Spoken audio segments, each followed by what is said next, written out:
जय श्री कृष्ण। श्रीमद् भगवद गीता प्रथम अध्याय 10 श्लोक।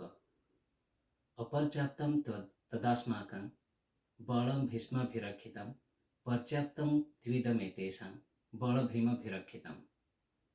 अर्थात गुरु द्रोणाचार्य को दुर्योधन एठारे कहउछंती जे कौरव मानकर सेना एक अतुलनीय सेनापति पितामह भीष्म द्वारा संरक्षित होई अछि एवं यह अपरिमेय अटे। किंतु पांडव मानकर सेना एक कम अनुभवी सेनापति भीम द्वारा संरक्षित होई अछि एवं यह पर्याप्त बा परिमेय अटे। यार अर्थ जदि देखिबा ताहेले नीरव गुरु द्रोणाचार्य को देखि दुर्योधन तांको बुझाइबा को चाहिए एवं से इठारे कहउछंती जे कौरव मानकर सेना एक अनुभवी सेनापति पितामह भीष्म द्वारा संरक्षित होई अछि एवं यह अपरिमेय अटे। किंतु पांडव मानकर सेना एक कम अनुभवी सेनापति भीम द्वारा संरक्षित होई अछि एवं यह पर्याप्त बा परिमेय अटे।